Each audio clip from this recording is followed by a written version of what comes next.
Hey, good morning, everybody. It's Hammer. Today is Thursday, February 6th, 2025. I, of course, am here with the Daily Mortgage Rate Update, the only place on the web where you can join me live each and every weekday morning, 9:30 a.m. Eastern Time, for a free conversation. You don't even have to pay for this advice, but it's still good advice. Anyway, I broadcast to you on Facebook and on YouTube live each day, 9:30 a.m. Eastern Time. If you're here this morning, say good morning. Let me know that you're here. If you are watching on the replay, don't forget to give me a hashtag replay in the comments, whether you are on Facebook or on YouTube, whether you're here live or watching later in the day. Don't forget, help me out, help me grow this. Smash that like button. If you're on Facebook, tag an originator friend. Make sure you give it a thumbs up. Consider clicking on the share button and sharing it in one of the mortgage groups, Brokers Are Best, or Mortgage Loan Officer Network, or the Mortgage Pub, or anywhere else. If you think if you share it, it's always, if you found value in it, help me share it. I appreciate that. If you're on YouTube, don't forget to subscribe. Click that thumbs up button. Sorry, I got a head itch. There we go. Remember, if you would like a reminder that I am going live, you can get a text reminder absolutely free. You can unsubscribe at any time. hmmr.io/reminder, or use this cool QR code over here, and you'll get a quick text alert with the links, so you don't have to depend on Facebook or YouTube to remind you that I am live. So that's totally up to you if you would like that. Let's go ahead and post a question of the day, and we'll say hi to the live folks here this morning. So, question of the day: if you could teleport anywhere right now, where would you go? Give me your answers, and at the end of all the good stuff, we'll circle around and we'll see what y'all said. So, if you could teleport anywhere right now, where would you go? Would it be to another planet? Would it be under the sea? Would it be to another country? Would it be to a family member's house? Would it be to a friend's house? Would it be to the moon? Would it be to the inside of a submarine? Well, where would you teleport to right now if you could go anywhere? And we'll give you the caveat that you could teleport back. We don't want this to be a one-way ticket. So let me know in the comments. Let's go ahead and say hi to our live folks here this morning, all of my friends that are joining me. Good morning, James Mahan. Great to see you here, sir. So many familiar faces. Thank you so much, all of you that join me so often, almost every day. Rob Stewart, good morning, sir. Dan Crowley, another great supporter. Appreciate you, my friend. Mallory Fotiades, good morning. I love looking at your posts from Mexico. That bottle of tequila, even if it was a souvenir bottle, was a lot of fun. Good for you for getting that. Cindy Pulliam, good morning. Deb Dickinson, great to see you as well. Amy Blauser, good morning. Thank you for joining me as always. Megan Lindberg, great to have you here. Mike Brown, good to see you, sir. Candido Diaz, good morning from the snowy Northeast. Dude, I got to tell you, we had a cold January, but February, I feel like it's spring. It was 60 degrees yesterday. It's 56 degrees out right now. It's gorgeous out here, down here in the South and Western North Carolina in the mountains, man. I don't miss those snowy New Jersey days I had. Angela Walters, good morning. Kayla, great to see you. Ron Siegel, good morning, sir. Today is National Frozen Yogurt Day, so thank you for that. Question of the day, for those of you that are paying attention, do me a favor, let me know in the comments. If you could teleport anywhere right now, where would you go? After we go over all the market stuff, we'll circle back. We'll see what your answers were, and I'll share mine. So good morning, Mike Tebow. Y'all go ahead and pop that down. I only see a couple answers. I see Monica Dinkins and James Mahan. The rest of you, answer that question of the day for me. I appreciate it. And we'll have some fun with it when we circle round after we get into all the good stuff. So with that said, y'all answer the question of the day. And in fact, let me go ahead and quick copy this one so that I can put it on the bottom of the screen. And you guys can go ahead and answer it while I'm going over all the other stuff. So do me a favor, make sure you go ahead and answer that question of the day, and I'm going to go over everything else. So let's start off with a quick recap. What happened yesterday? There is a lot to cover today, by the way. We have so much to cover. Let's start off with what happened yesterday, and we'll go there. If I show you the technicals, there's a few things I want to show you here. So number one, we could see that when we were doing the video, 9:30, 9:45 yesterday, right? We were in the worst parts of the day. Bonds were down. If we just go ahead and look from the day before, you will see that yesterday we had we had, we opened up with quite a bit of improvement, but then bonds had ticked down, and it really wasn't looking all that great as pricing was coming out right around 100.90. But it was down. It was down from those better levels. So I was in a lock stance yesterday, which I had been for the last couple of days. And then yesterday we saw bonds really improve. Now, that could have been because the ISM data, non-manufacturing data, came in better than expected. I'm sorry, it came in worse than expected, better for rates, right? So I'll use the daily feather here as for a reference point. But in January, ISM service new orders fell to 51.3, noticeably below last year's third and fourth quarters of 55 and 55.1 respectively, and on par with the 51.4 average cycle low in 2024 second quarter. That service activity covers non-manufacturing sectors. Roughly 90% of the economy, translates to bad optics for first quarter GDP forecast. So this looks like economic weakness. Economic weakness helps bonds. If you remember, that's kind of where things go from there. So that's why we saw some improvement. Now, when we look at mortgage-backed securities yesterday, let's look at the candlesticks. Okay. Now, again, this is the UMBS 6.0 coupon, which, by the way, right now we're currently down 9 basis points. And I'm going to talk about that more in a second. But looking at what happened yesterday, okay, on Tuesday, we were above the 200 or the 50-day moving average, this red line. Okay. And we were below the 200-day moving average. And this was giving us support, but we had resistance. We just weren't looking like we were going to break through this 200-day moving average. Now, yesterday, we broke above the 200-day moving average. But watch what happens with these candlesticks. You'll see that there was a wick. This tall section right here is the wick. That's the highest point that mortgage bonds were selling at before they lost ground through the day, and they closed right at the green line, which is the 100-day moving average. Now, these averages form technical support or resistance levels. So if we take a look on the 2-day, 48-hour chart here, and we could see that we improved. See right here, this little mountain, this was the highest point, and then we fell back and ended right around that 101.02 area. And that's what you see happening right here. We pushed up above it. This is where the mountaintop is, right. You don't see it unless I move it. So this mountaintop here corresponds to this wick right here, but we fell below and ended below that. Now, this morning, we're down about 10 basis points, right? So let's kind of continue with that. So as far as today goes, rate sheets are likely to be a bit better. That's because we have improved, even though we're down a little bit. This is where we were on Tuesday. This is where we were on Wednesday. This is Thursday. Now, Wednesday did bring a lot of reprices better. So rate sheets today should be better than yesterday's pricing, because you could see here, let me make this full screen so you guys see it real good. Right here, we're at these levels. See how we dropped right here. There's been a drop at this level here, but that's temporary. It's just normal trading. But we're up. We're still up above here. This is where yesterday's pricing came out. We've been up here. We're down a little bit right now, but we'll tick back up, right? And we'll likely be up around here. And this is where you saw reprices better. This is where things were. So good morning, Jerry Avila. Good morning, Glenn Boussard. Pat Tenney, great to see you. Jessica Wells, good morning. Randy Tico, giddy up, sir. Make sure y'all answer the question of the day if you have not. We're going to circle around at the end of the show and see your answers. If you could teleport anywhere, where would you go? And again, we were saying other planets, under the sea, into a submarine, at your best friend's house, at your kid's house, at your parents' house.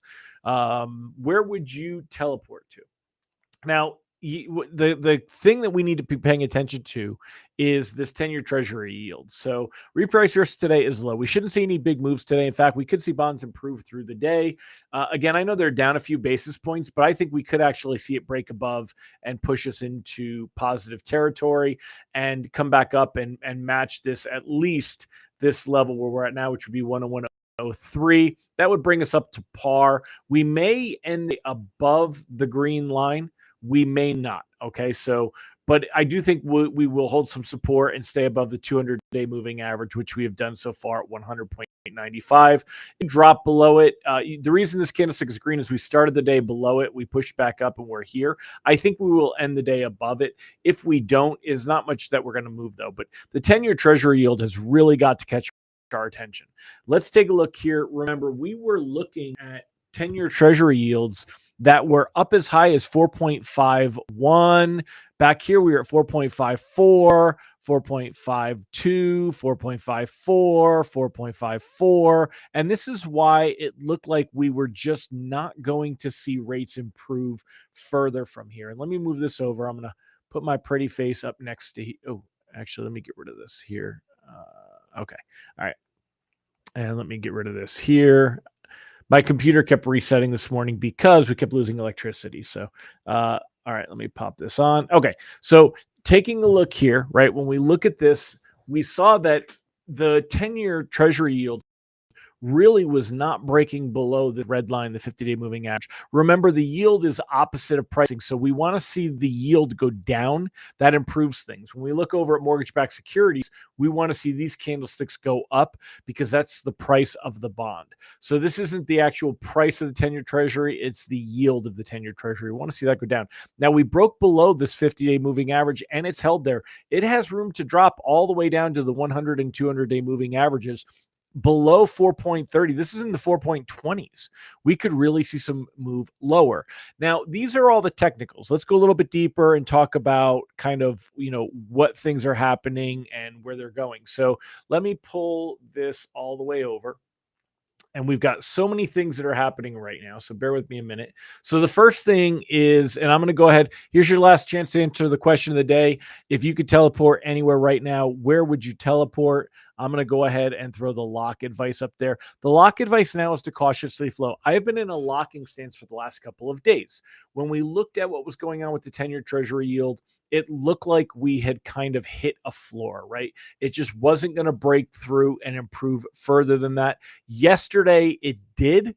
And then today we've gotten that confirmation. So if it had broken below, but then opened back above the 50-day moving average, this would be that would be kind of a little bit more of a red flag. We've seen confirmation that it's holding below this, but that's not the only reason that my stance has changed so drastically overnight. I'll tell you some more in a minute. Now, again, here you can see mortgage-backed securities down 4 basis points. Now, as far as rate sheets go, we've seen rate sheets improve again.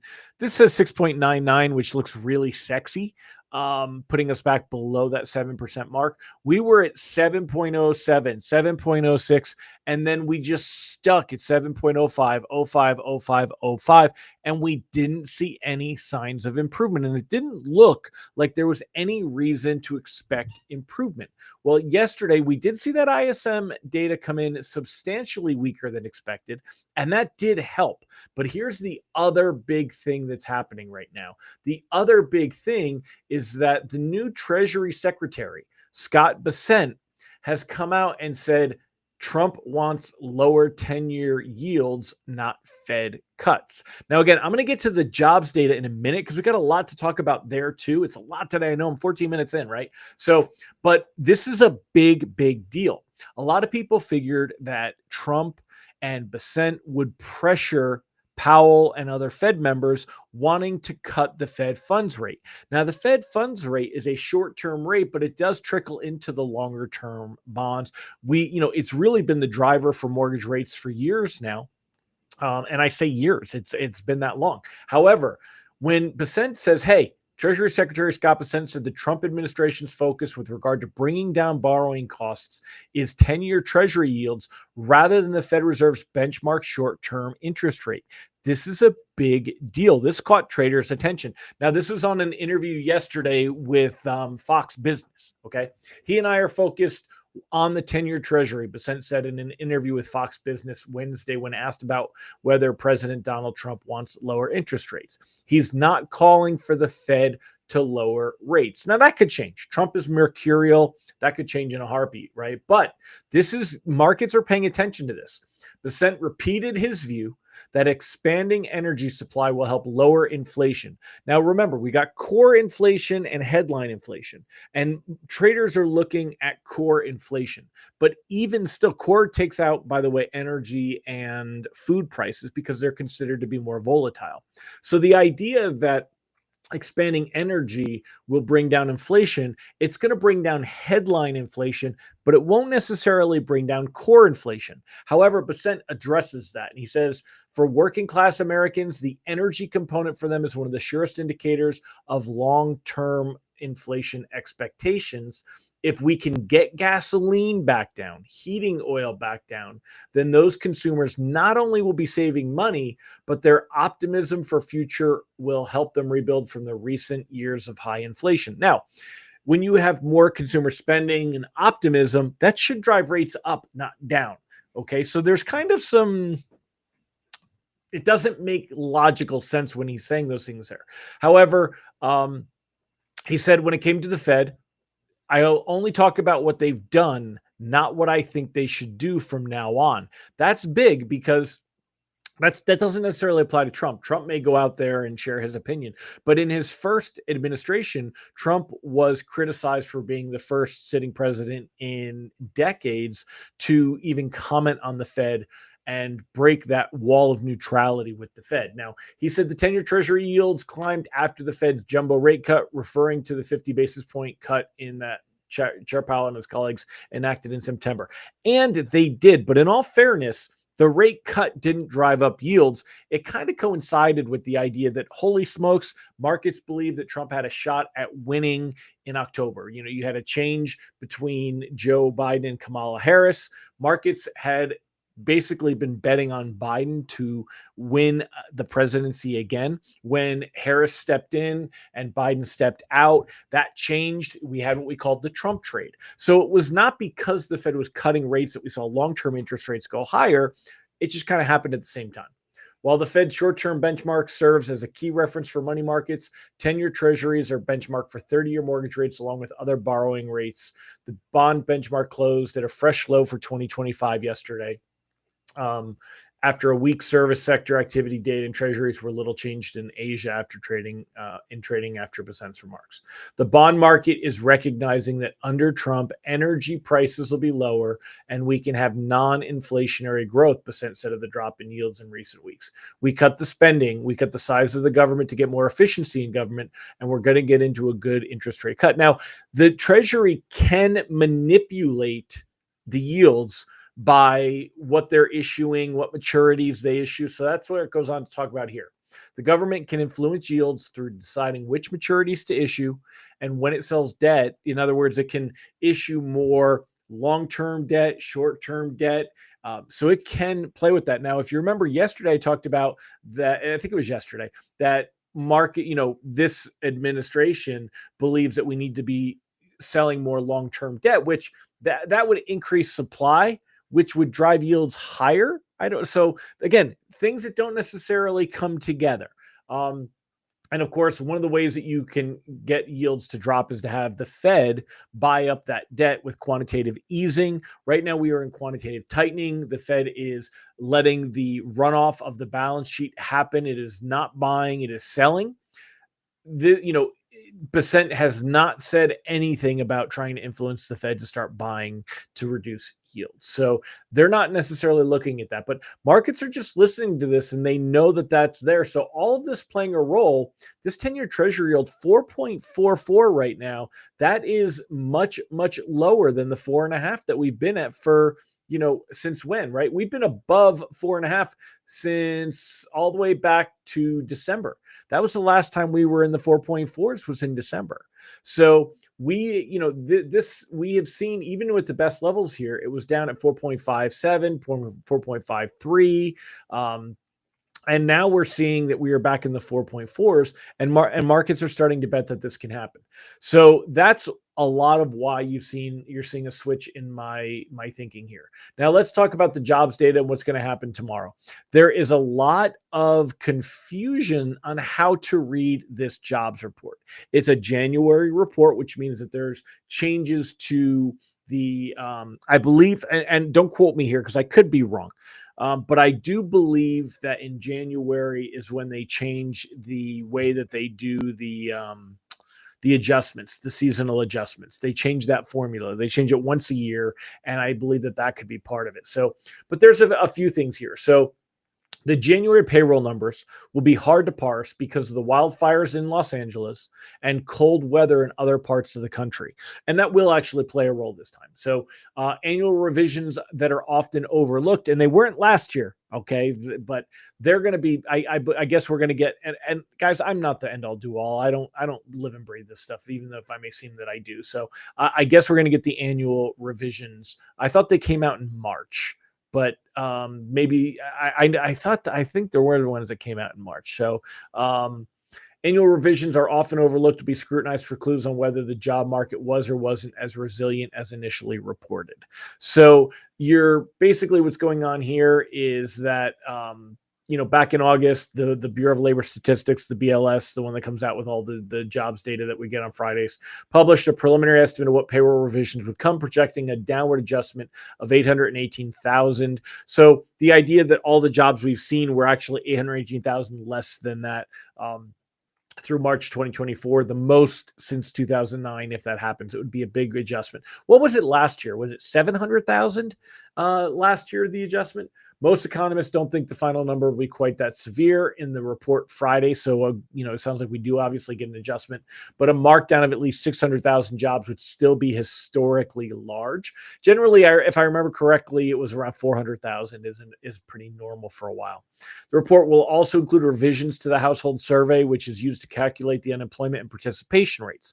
Now, remember, when you see the job creations, that is surveys to businesses. When you see unemployment, that is household survey. So there's two different surveys, which is why you can get conflicting data versus the number of new jobs created versus unemployment. They will incorporate new population estimates from the Census Bureau. So we're going to see that revision here, which are boosted by a surge in immigration. Friday's jobs report will likely show artificial jumps in the labor force and employment as a result of these adjustments. So this is something that will come into play. It's not just how this data is going to come in, it's how markets react to this data that affect our mortgage-backed security performance and the 10-year treasury yield, which is the benchmark that you see mortgage-backed securities kind of trade from, right? And therefore, that's how it could affect rates. So depending, it's not just will the data come in stronger or weaker or what will it reflect, but because markets are basically have all of the same stuff happening too, how are they going to read that data? How are they going to react to that data? Ron said it was 668,000, the adjustment last time. Thank you. Yeah, I thought it was around 700,000. So Friday's jobs report, the unemployment rate won't be comparable to prior months. And this is key. So if you see a jump in unemployment, where did it come in last time? 4.1, I think. See the 4.1 or 4.2. But if it jumps, then now we've got an excuse. We've got a reason why. Where normally if it jumps, that would show labor market weakness. That would help bonds. If it jumps this time, we may not see that. We may see an excuse on why it moved. It may not help bonds. Now, if it comes in at a very high number, we could see an initial reaction. That would be bad for mortgage rates. So again, I've been locking the last couple of days. When we saw mortgage-backed securities coming down and moving lower here, I was in a locking stance that we've seen that reversal, and it looked like we were going to break through. Instead, we did improve not because of the technicals, but because of some of the things happening with the fundamentals. And then, so with the jobs data tomorrow, if you've got something closing in a couple of weeks, those are the only loans at this point that I would consider locking. Anything that may be floating, new files or loans that you didn't lock, if you didn't lock them, there was a reason you didn't lock them. They wanted to be more aggressive, right? You wanted to be more aggressive. The consumer wanted to be more aggressive. So be more aggressive. Let's see where this jobs data comes in. It may not be terrible. It may not be terrible. Now, next week, we also get the CPI inflation data. So we're going to see where that comes in. That's also going to play a role in things. And, it has the ability to, push rates higher or maybe help them to improve. So, but we're seeing changes in the outlook. The tariffs, not as scary, starting to fall off the front page. The, pushed off for 30 days for Canada and Mexico. The tariffs on China, going to be a bigger deal and more of a play, but they've already been priced in. So we have less, concern about the tariffs. Looking at what the Fed's going to do, the Fed is expected to pause. I see certain headlines talk about that there was an adjustment that markets were pricing in a more higher likelihood of a move in June, but I didn't see that. Ron Siegel said the Doge savings clock might start to filter in soon too. Savings on government spending will be good for us. The cut in government jobs will eventually filter into our jobs number. Yeah, like so far they're saying that there were 40,000 jobs, people resigned, that would re-enter the workforce. Right now, remember, it's participation matters. If they're not looking for a new job, they're not unemployed, even if they took the buyout, right? If they took that government buyout. So until they start looking for a new job, they're not going to show up in the survey, right? So we'll see how much of an effect that has. Absolutely, though, the Doge stuff, there's a lot of he said, she said on this, though. I see a lot of, oh, hey, look at all these things we were spending money on and we're not doing it anymore. And there's a lot of being made about the fact that when you have a change in administration, they reassess everything. So everybody makes it sound like Trump has just turned off everything, but yet, like the consumer protection, the CFPB, right? Everyone's like, oh my goodness, he replaced, whatever his name was, Chakra. And it's like, yeah, okay, because that's going to happen when you have change in leadership. And then it's like, and then Bessent took over. Now that's weird. You don't usually have the Treasury Secretary become the head of the CFPB. That is odd. And I'm surprised that we haven't seen more about that, but I'm already long, so let's not talk too far. But my point is, they always pause everything and assess what the new administration and the new leader of the CFPB wants to push. Do they want to let some things go? Do they not follow through on some of those things? Do they change some of those things? So it doesn't mean the CFPB has been totally neutered. There's been a lot made of that, and yet they don't really tell the second part of the story, which is that happened when Biden took over too, that they stopped everything and put a freeze on everything. And then they go back and they turn things back on as they want to go. So tomorrow we get the BLS Jobs Date. It's going to come out at 8:30 a.m. Eastern time. You've got to decide if you want to lock before that's going to hit. Again, I don't know what to expect. Don't have a crystal ball. I've read so many conflicting observations about it that we'll see. So yeah, I see, Ron, a lot of things that you're sharing, and I appreciate, Ron, when you share on there. So hi, Yasmin. All right, well, that's it for today. Let me know in the comments, please. We had so much to talk about today, and we certainly ran long. I'm running on a half an hour now. Let me know if today was helpful. I can't see how many people are on. Something's broken with the restream. Usually I can see how many people are watching. I'll be able to look at it on the analytics, but I could tell like if I'm running too long and why people are on there. But hey, let's talk about that question of the day. Here's your last chance to answer it. And then I will go ahead and move on. Question of the day: if you could teleport anywhere right now, where would you go? Let's see where some of your answers were. Let's see. So James Mahan wanted to ski the Alps, and especially if you can't get a lift chair there, that would be pretty cool. It makes me remember that James Bond scene where he's skiing. Monica wants to go to Japan to see her brother. Teleporting would certainly be better than that. That's got to be a long plane ride. So I'm with you there. Let's see. Angela Walters, I would teleport to the past. You turned it into time travel.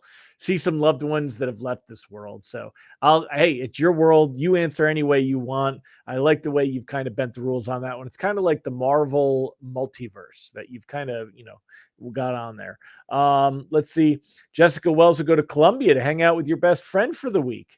So nice. Colombia. It reminds me of, I just got finished watching Modern Family, and Sofia Vergara. Is that how you say her last name? From Colombia. Patagonia. Amber would go to Patagonia. And Randy said, who can I take with me? Randy, it's your world. There's no rules. You take anyone you want with you. Dan Crowley, teleport. He's also going that route. Teleporting back in time to spend time with his grandfather. So that's very cool. Candido, I teleport anywhere there's not a snow day today. Your girls are already going stir crazy. Dude, I don't miss it. I don't miss it. Crete. Where is Crete? Is that Greece? Such a long flight, but it's on your bucket list. Jerry Avila is going to the Cayman Islands. Looking to see if there are any more comments. Your last chance to throw on there. Thanks, Mr. Ben King. He said 8 are watching on YouTube. Thank you, Yasmin. Appreciate you. Ron Siegel, you're on the personal Facebook page 16. Thank you. Appreciate y'all for that. So usually we get about 40 or 50. So between everything. Yes, in Greece. Okay. Casey's going to the Caribbean. So awesome. Well, everybody, I got to get to the rest of my day, as I know you do too. Thank you so much for joining me today. I appreciate you. Remember, you can go ahead and sign up for our free email lock advice at www.ratelockadvice. Get our text alerts at www.ratetextalerts.com. Go check out originatorssuccess.com. And I will see you tomorrow. We'll talk about how did that jobs data come out? Which way are bonds going? Could rates move a little bit lower, back more significantly into the sixes? I know govies are about a half point better, so they're already in the sixes. But could conventional push down into there? Let's see. So we'll talk about all that tomorrow, and then we'll talk about what do we think is going to happen next week, and maybe forecast a little with the inflation data. All right. I'll talk to you.